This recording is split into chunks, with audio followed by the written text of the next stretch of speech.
বছর প্রবাসে নির্বাসনে থাকার পর আপন মাতৃভূমিতে আসতে পেরে মহান আল্লাহ তাআলার দরবারে হাজার শুকরিয়া জ্ঞাপন করছি।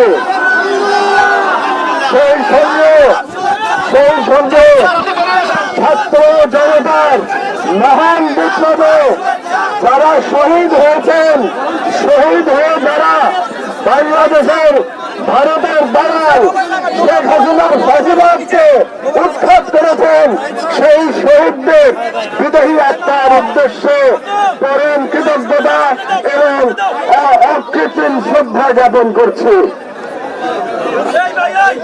আমরা সেই বিপ্লবের শহীদদের কোনদিনও ভুলে যেতে পারি না। ইনশাআল্লাহ এই শহীদদের আমরা কখনো ভুলব না। শহীদ আবু সাঈদ নিজের জীবন বিসর্জন দিয়ে নিজের জীবনের বিনিময়ে ফ্যাসিজমকে কবর দিয়েছে। এক সময় বাংলাদেশের যে তরুণ কিউবার বিপ্লবের নায়ক চে গুয়েভারাকে বিপ্লবের প্রতীক হিসেবে বিবেচনা করত, সেই বাংলাদেশের তরুণ এখন আবু সাঈদকে তাদের আদর্শ হিসেবে জানে। বাংলাদেশের বিপ্লবের আইকনের নাম আবু সাঈদ।